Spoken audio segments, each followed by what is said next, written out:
Jolly good show, Major.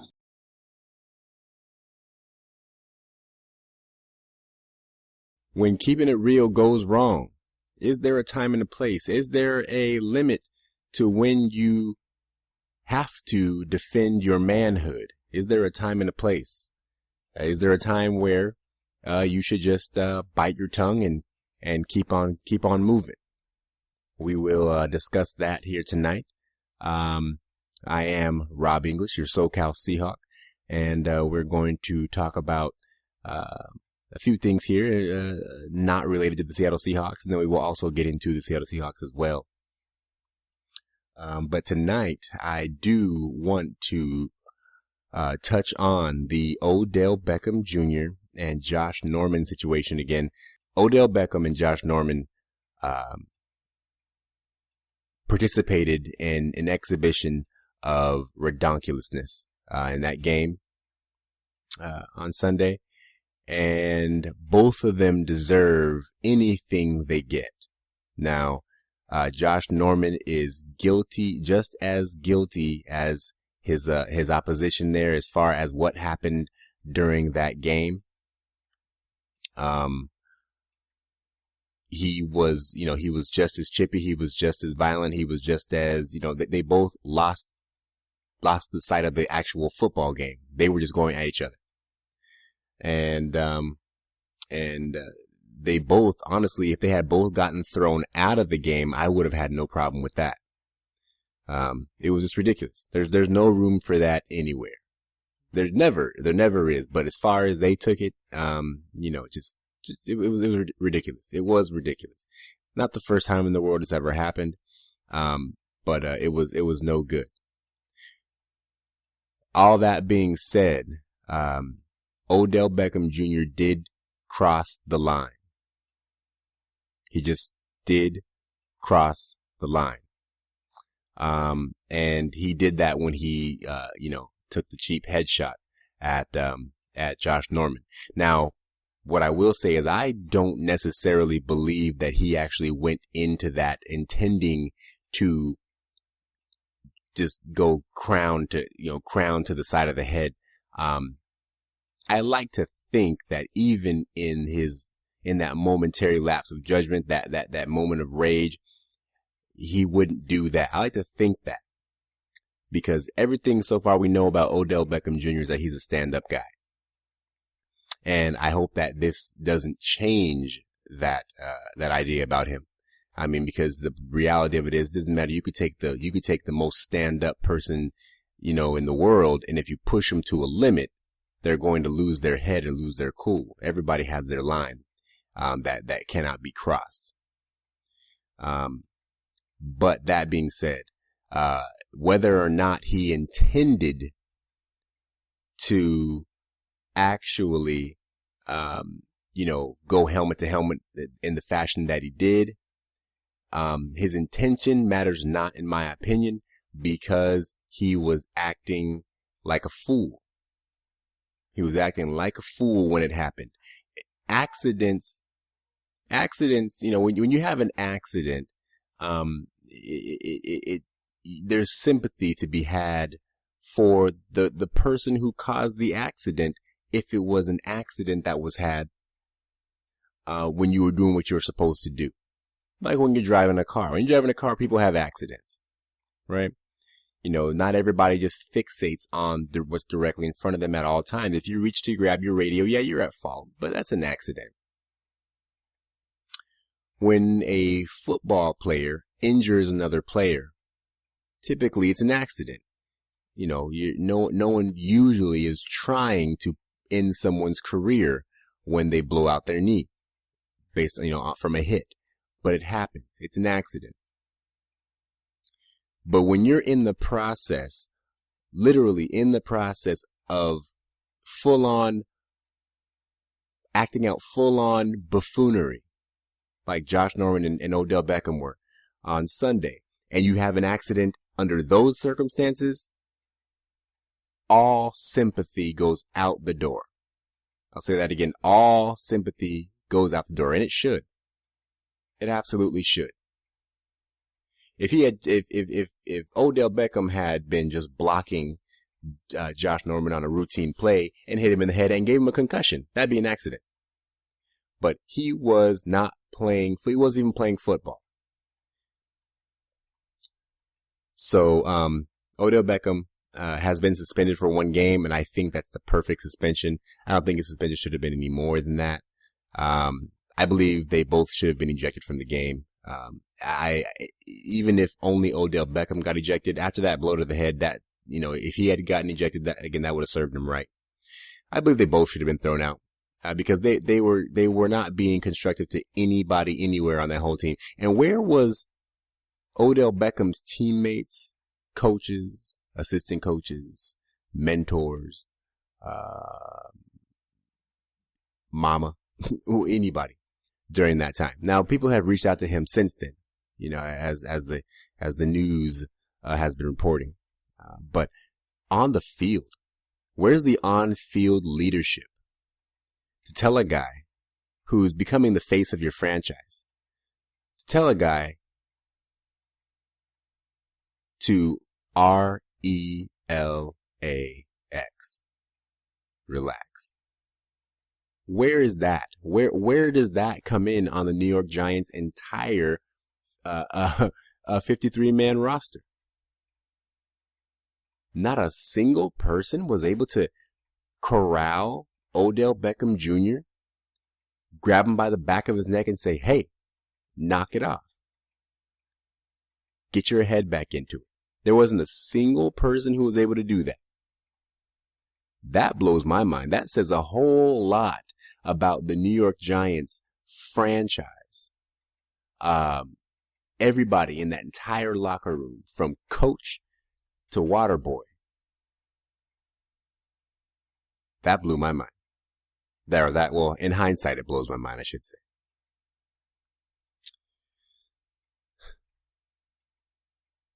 New York, very well. New York, I don't believe, is out of the race yet. And they likely are not going to make any ground, because of Odell Beckham Jr.'s actions, and he's now suspended, and their number 1 receiver is now not going to be able to play. And that's what happens. That's what happens. I don't feel sorry for Odell Beckham one bit. Not one bit. He lost his cool, and that's what happens. You have to keep a level head. So that's my take on that.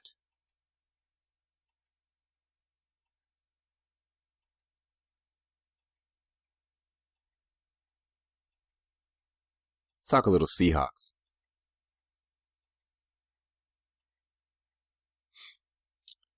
ADB. ADB. What does that stand for? Angry Doug Baldwin.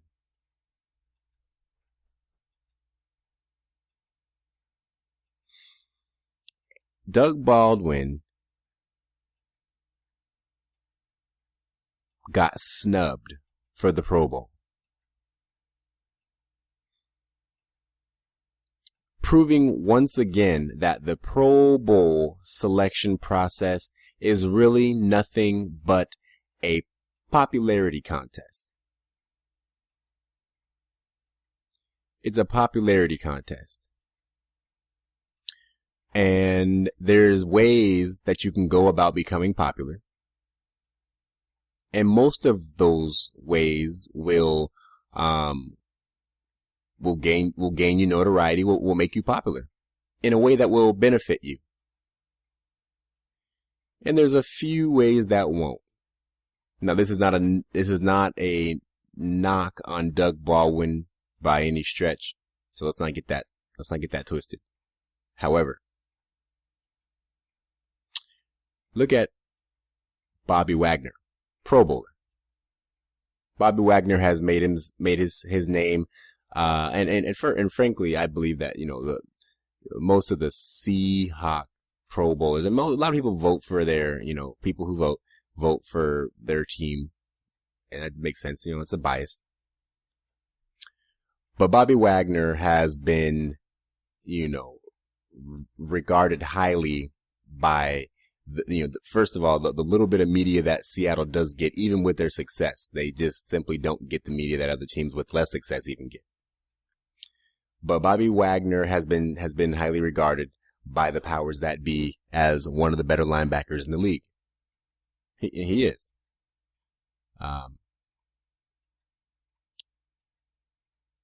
So is KJ Wright. He didn't make the Pro Bowl. Before I move on my before I lose my point here, the way you go about becoming popular and it being a good popular. Bobby Wagner just playing good football, and he's become popular. He's become known because the state-run NFL has Bobby Wagner has been made popular because the NFL has made it that way. He's highly regarded in the NFL as one of the better linebackers. Richard Sherman is regarded as one of the best cornerbacks in the NFL. Number one, because of his play. Number two, because of his mouth. And Richard Sherman has a big mouth. I love it. And Richard Sherman makes people hate him because of his mouth. But even though his mouth makes people hate him just as much as love him, he still is popular enough to make the Pro Bowl. And then you have Doug Baldwin. And Doug Baldwin, who is as deserving as any player on that Pro Bowl roster. Doug Baldwin, his only notoriety in the league is his, how do you want to say, his assertion about how not pedestrian he is, about his discontent with the label that has been given to himself and his colleagues at the wide receiver position on the Seattle Seahawks roster. He's attacked it with such venom that it has a negative impact only. Richard Sherman's way about going about things has negative, but it has positive, and I believe the positive outweighs the negative. But Doug Baldwin has that chip on the shoulder. It seems like Richard Sherman has that too. The whole team really plays with a chip on their shoulder, but it's like Doug Baldwin only has the chip, and that's it. And in Seattle, from the Seattle camp, we love it. We all love Doug Baldwin. ADB, we love you, bro. But the reason that Doug Baldwin is not a Pro Bowl player, this season at least, I believe is because of that. It starts from a couple years ago when, he, responded back to Chris Carter and Deion Sanders and everybody else, and his response really was only a couple of different actual instances. But once it gets out there, it's perpetuated. It's a ever cycle, a never ending cycle. The pedestrian this, the average that, once something gets on social media, the memes start rolling and it never goes away. And so that's who Doug Baldwin is to the media at large and to, fans and everybody else. And that's not the kind of person that becomes popular in a popularity race like the Pro Bowl. And that's why Doug Baldwin is not a Pro Bowl player. And that's ridiculous because the Pro Bowl should be full of players who have done great things amongst the rest of the players in the league. Bottom line, that should be your Pro Bowl roster. Doug Baldwin is tied right now for first in the league in touchdowns. The last 4 weeks alone should have been enough to get Doug Baldwin into the Pro Bowl. But again, The reason he's not is because of how he is. And that's terrible. The way Doug Baldwin is should be the way everybody should want a Doug Baldwin on their team. Everybody should want a Doug Baldwin on their team. Because Doug Baldwin doesn't say much unless he has to. Doug Baldwin goes out there, runs his routes, catches the ball, scores touchdowns, does what he's asked to do, doesn't complain. He doesn't bitch and moan. When it's necessary, he'll get in Russell Wilson's face and tell him what the heck he has to tell him. I'm sure we've all seen the clip on the internet where he gets on Russell's face on the sideline. Other than that, and then when you tell him he's no good, when you tell him he's average, when you tell him he's not as good as he actually is, he'll remind you in his own special way how wrong you are. But it just comes out of Doug Baldwin's mouth different. And it has a different feel to it. And that's why he's not popular. Doug Baldwin is never going to be considered in the NFL by anybody who's not a Seahawk fan as anything better than an average pedestrian number 2, possibly a number 2 receiver. Couldn't be more wrong. They were wrong about Golden Tate, and this is not a comparison between Golden Tate and Doug Baldwin, because there are some folks out there right now that would take that comparison and say, well, Golden Tate is this and Golden Tate is that. But you didn't know Golden Tate was anything until he left the Seahawks. Nobody knew Golden Tate was anything. People had the same pedestrian-ness, half a receiver that talk about Golden Tate when he was wearing blue and green. Then he went to Detroit and started tearing it up. Opposite Megatron, who's taking double teams, he's out there catching the ball and putting up mad yards. Golden Tate is a force in that Detroit offense. And I guarantee you that, and I hope it never happens, I'll knock on some wood here, that if Doug Baldwin ever ends up playing in another uniform, he will be one of the best, if not the best, receiver on that team. If he goes to an offense like Golden Tate went to the Detroit Lions, if he goes to an offense that likes to throw the ball more than run it, he will be a force in that. Imagine Doug Baldwin in New England. Are you kidding? If Tom Brady right now, Tom Brady would kill to have Doug Baldwin on that offense. Are you joking? You put Doug Baldwin on the field with Tom Brady, and Doug Baldwin, they might have a Randy Moss Tom Brady year. Come on, give me a break. One of the stubs of the season, the major snubs of the season, is Doug Baldwin not getting the nod of the Pro Bowl. But that's my belief on why he doesn't get it. And it's likely that I hope he doesn't. But it's likely that he might have something to say about it. But and then again, maybe he won't. I think Doug Baldwin is going to go out there and just play football. As long as there's no one attacking him directly, saying more or less to his face. No one's actually said anything to his face, but when those experts, so-called experts on TV, say the things they say, that's just as good as saying it to your face. And, Richard Sherman had his thing with Skip Bayless. He got on First Take and he ate Skip Bayless up. So, yeah, Doug Baldwin's just one of those guys. He's one of those guys that, he's not really the guy you love to hate, because Richard Sherman is the one you love to hate.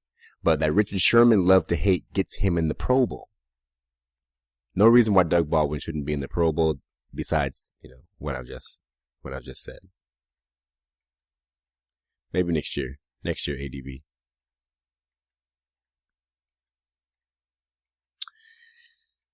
The Seattle Seahawks defense is, I think, 5 yards away or 6 yards away. 6 points away. 6 points away from becoming the first defense in NFL history to lead the league in scoring defense 4 years in a row.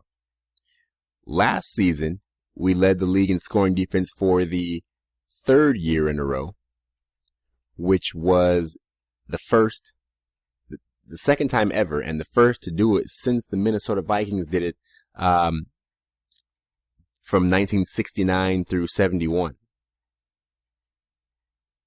They were the first to do it, and the only ones to do it until last year when Seattle did it. And right now we trail, or ahead of, however you want to look at it. We trail Cincinnati. Cincinnati has allowed 243 points this season. Seattle has allowed 248, so 5 points. If we can make a swing of 6 points, I don't know if we get in with if we get it with the tie. The tie, I don't know if that counts or not. But if we can swing that 6 points between now and close of business in week 17, we'll be the first defense in history to lead the league in scoring 4 years in a row. Didn't they say that the Seattle Seahawks and the Legion of Boom, the Seattle Seahawks defense wasn't the same defense anymore? Isn't that all everybody's been saying, is that the defense is, they say, oh, what did they figure out the defense? The defense isn't playing as well and all that stuff. As if these experts don't know that the NFL is a copycat league, and whatever is done to a team is done and then redone and then advanced upon and made better and then done again and then redone until you get to a point where you figure out how to beat it. Duh, right? That's why otherwise people would just win all the time. There would be one winner all the time. If no one could ever figure out how to beat you, the same teams would win always, right? Would win always. So Seattle is getting ready to accomplish a feat that no team has come close to even doing.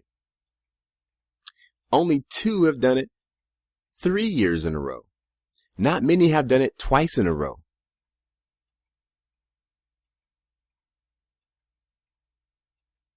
Yet they say that the defense, they said all this stuff about how the defense isn't this and isn't that anymore.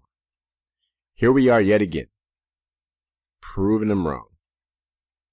Even if Seattle doesn't go back to the Super Bowl this year, and honestly I think we will. Even if we don't, we've still proved them wrong. The thing I don't like about the mainstream media is they always play on the hindsight of things. No matter what.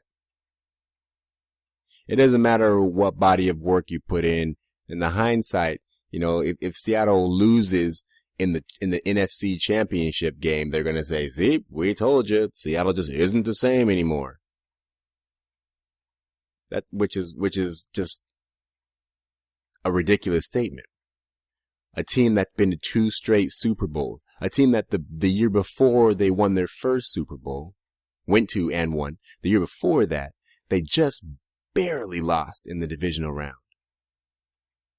And then the following year, won the Super Bowl. Next year, went back to the Super Bowl, lost by a yard. And then the next year, making a hard charge at the end of the season, getting back into the playoffs where many said we wouldn't. Seahawks are going to miss the playoffs. No, we're back in the playoffs. We've clinched the playoff spot now.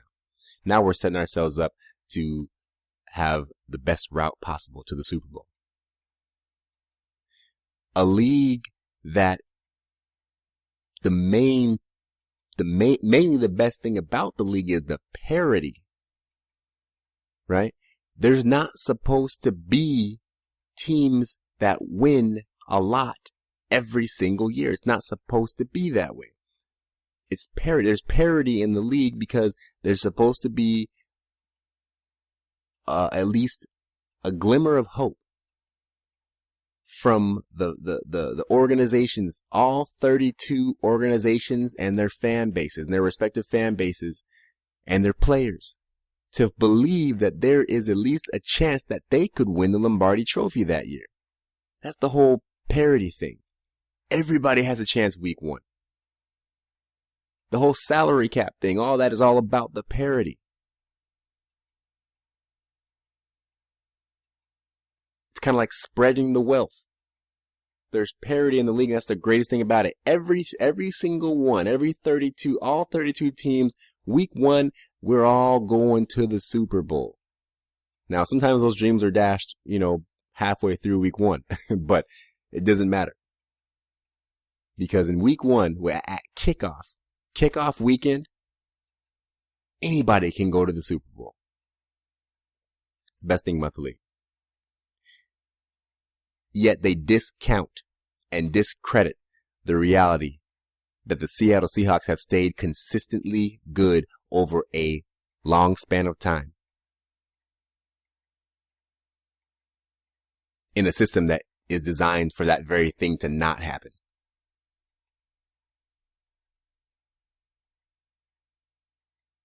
It's kind of mind-blowing. The running back situation worked out pretty decent on Sunday. Christine Michael ran well. Bryce Brown looked good. There's been some, the question now is who's going to be the man? Well, Pete Carroll said that probably what's going to happen is going to be Christine and Bryce. That makes sense. I have a feeling that Bryce Brown is going to steal the show sooner or later. Christine Michael knows the system, but there's just something, and I'm shooting from the hip, but I did my research a little bit in there, and there's something about Bryce Brown that just looks like he has something, a special little somethings. And it's just a matter of how it fits in our, because we've seen Kristen Michael run in our system. I mean, he's busted some good ones. He has the ability.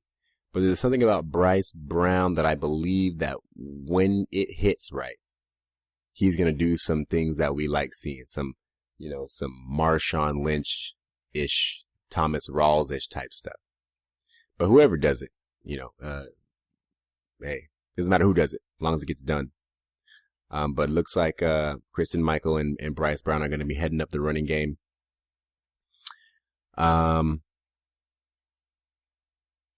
These next 2 weeks coming up. We've got St. Louis on Sunday.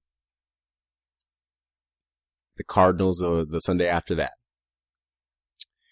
I'm of the opinion that as far as, the question comes into, we've already secured the spot in the playoffs. Do we rest guys? Do we play ball? What do we do? I'm of the opinion here, and Pete Carroll has already said that you don't take your foot off the gas. You play ball. Pete Carroll is a very diplomatic person when it comes to answering questions from the media. He certainly is not showing you his cards, right? Pete Carroll's not showing his hand. I don't believe even for a moment that we play our starters any longer than we have to. Now, I'm not saying you don't even make them dress up, but you simply just don't risk them. What's the point of all that's been done up to this point if you make a silly decision at the peak here, where it really matters? Right when it's all getting started, when the stuff that really matters is just getting going, and you make a silly decision. A Russell Wilson, ACL would be terrible right now, especially if he didn't need to be in the game in the first place. Kind of like what I said in the previous show about Tyrann Mathieu.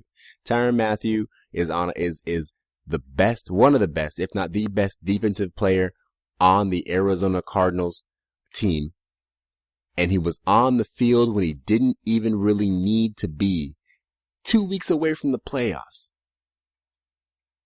2 weeks away from the playoffs. He's on the field on a play he didn't even need to be out there for.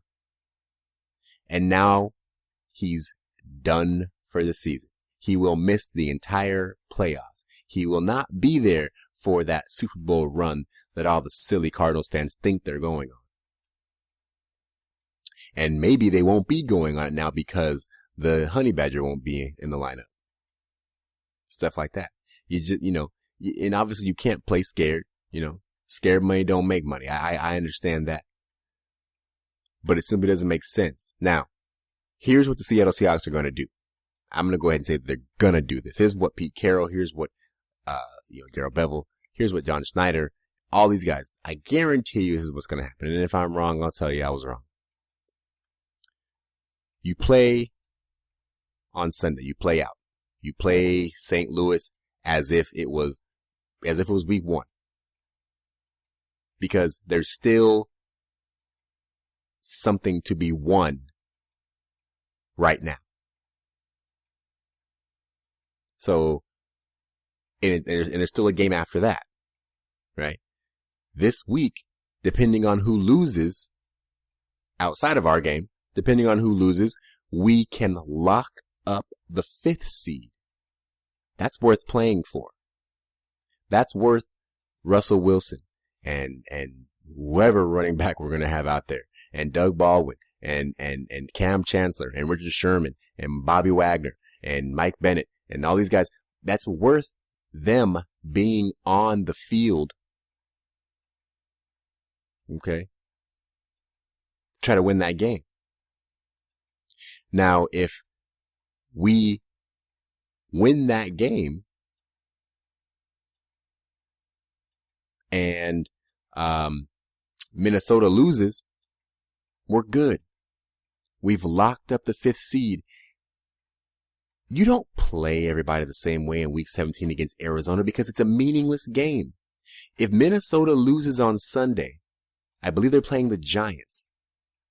If Minnesota loses and we win, which we probably will, we've locked up the 5th seed. We've locked up the best position possible for the playoffs. We cannot get the only 2 spots we can get left. That are left that we can get is 5 or 6. Right now we're in 5. If we lock up 5, okay, there's no need to play everyone the following Sunday. And again, when I say play them, I mean play them 4 quarters at 100 miles an hour. There's no need for that. Get them in the game, like week 3 of the preseason. That's the way you attack the game. You attack the game like week 3 of the preseason. And everybody knows that week 3 of the preseason is week 1 and week 2. The starters get a few snaps. You get them out of there. Week 3 is their dress rehearsal. They play most of the game. Well into the second half anyway. And then week 4, you get one more week to, those guys who are on the bubble, see if they can make it, do something to get them in or not. So week 17 would be a week 3 preseason game format, if you ask me. Get them in there, get their heart rate up, get the joints loose, get banged around a little bit, play some football, get out of the game. Go drink some joint juice, get rested up, and get ready for playoff football the following week against the lowly Washington Redskins.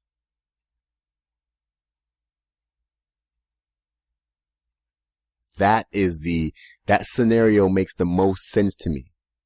You don't play out 100% the whole way.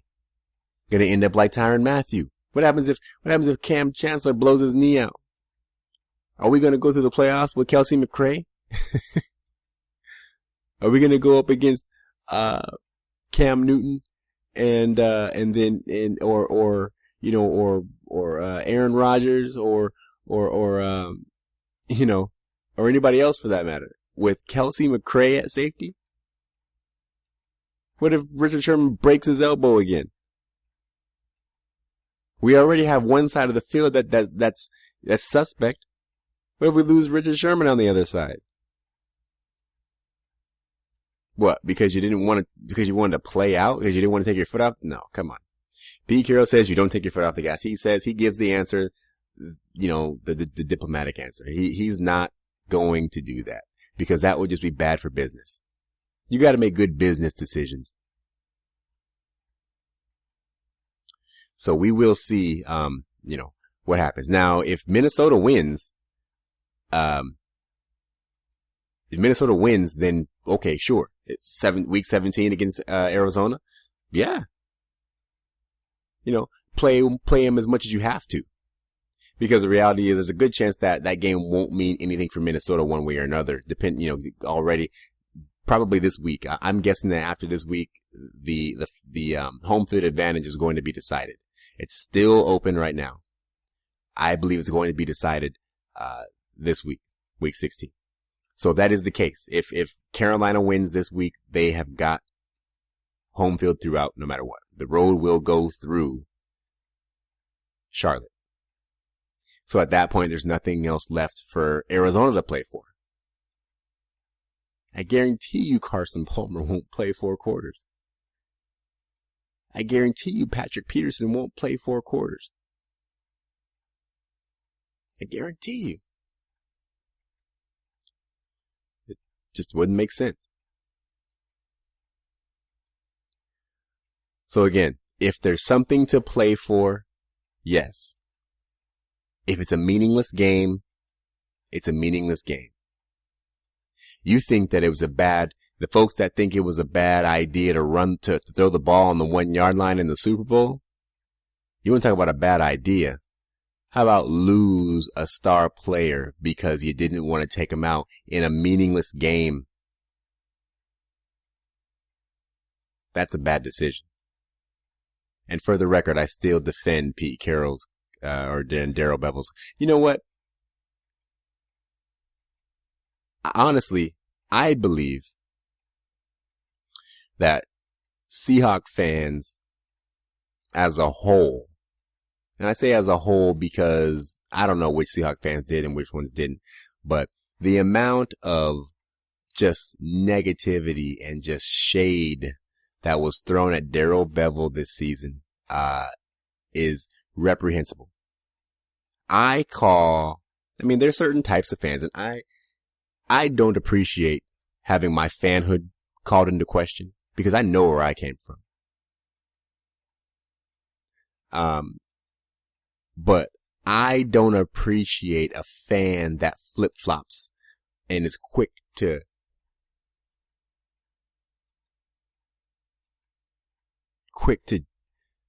throw someone under the bus. Quick to, spit disparaging conversation about someone so quickly. I call that a bad fan. Maybe not a fair weather fan, but just a poor fan. So many. Marshawn Lynch's mom. No offense, Marshawn Lynch. No offense, Marshawn's mama. But that was poor exhibition there. How do you say anything bad about the very same guy who has gotten you to the playoffs these last 3 years in a row? Divisional round, Super Bowl. Now, playoffs again. So 4 years now, I should say. Because you lost a couple of games throughout the way. That's ridiculous. That is ridiculous. Because you lost a few. I've listened to commentary from other folks who call themselves fans and bloggers and whatnot, and they say that they talk about situations where, when we only ran the ball 10 times in a game, what's Darrell Bevell thinking? We have Marshawn Lynch. Why aren't we running the ball? It's like they don't really understand what football is all about. I get being a fan. You don't have to be a student of the game to be a fan of football. But when you start critiquing those that are professionals you have to at least know what you're talking about. If you're going to critique the calls of a coach or the actions of a player, and you aren't at least somewhat of a student of the game, it really discredits everything you have to say. When the games where Marshawn Lynch didn't get his touches isn't because we just chose not to give him the ball. What are you talking about? The Seattle Seahawks are a run-first team. How much sense does it make for a run-first team not to run the ball? Unless, of course, they can't run the ball. And you can't run the ball when things happen like you end up down 14 points in the game. When you're losing, you no longer have the ability to run the ball. It's a blanket statement. It's a generalized statement. Obviously, you can run the ball whenever you want, and a lot of times you do. But what I'm saying is, as the game progresses through the first quarter to the fourth quarter, as the game progresses, the time on the clock means less and then more, depending on how many points you're up or down by. The clock means less and more, and the amount of and it all depends on how many points you're up or down by. If you're losing a game with 10 minutes left in the fourth quarter, you're losing by 3. With 10 minutes left in the fourth quarter, you can still run the ball. If you're losing a game by 14 with 12 minutes left in the fourth quarter, you can't run the ball as much. You can still run it, but you can't run it as much. If you're losing by 21 with 12 minutes left in the fourth quarter, you can't run the ball as much. The game dictates the plays you can call. Not the game plan. The game plan is what you go into, was what you hope you're going to be able to do. But you have to change with the game. The game dictates what you're able to do, what you're able to call, what you're able to run. Not the game plan. The game plan is an ideal. This is what we like to do if everything goes as planned. That's the game plan. But that changes with the reality of the game as it plays out. And when Marshawn Lynch doesn't get but 8 or 7 or 9 or 10 touches, it's because he couldn't get those touches because it wouldn't have made sense to run the ball when we don't have any time to run the ball. And people just don't seem to get that. And I'll never understand why. It's so simple and elementary, but I suppose it's only simple and elementary to someone who actually gets the game of football. It's like the Adrian Peterson game, the Minnesota Vikings game. Adrian Peterson leads the league in rushing. He's going to finish the season leading the league in rushing, barring some, something crazy happening. Right? But Adrian Peterson only touched the ball, I don't remember the exact number. It might have been 8 or 9 or 10 times. I don't remember how many, and he had under 40 yards rushing. How do you explain that? How do you explain the number one rusher? How do you explain possibly the best running back ever to play football only having 9 touches for 40 yards? How do you explain that? Right? Obviously, you give the ball to Adrian Peterson if you have Adrian Peterson, right? Unless the defense that you're playing against goes balls in about stopping him, and you end up down by 3 scores quickly in the game. Once you're down 3 scores, you have to shift away from the running game. The game dictates the plays you can call. The game plan is only what you plan on doing before the game starts. And obviously that's, again, a general statement. You have a game plan for this situation, that situation. But the game plan is just that, a plan. Doesn't mean that's exactly what's going to go down. Wake up, people. Darrell Bevell is a fine offensive coordinator. And you should all be ashamed of yourselves, all of you who doubted him, all of you who, mistalked him, down-talked him, shamed him, slandered him, whatever, word you want to use that you did to Darrell Bevell. You should all be ashamed of yourselves. You should all be ashamed of yourselves for what you said about Darrell Bevell.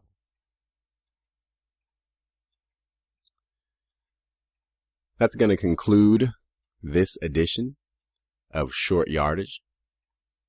I am Rob English, your Socal Seahawk. Thank you for listening. Go Hawks.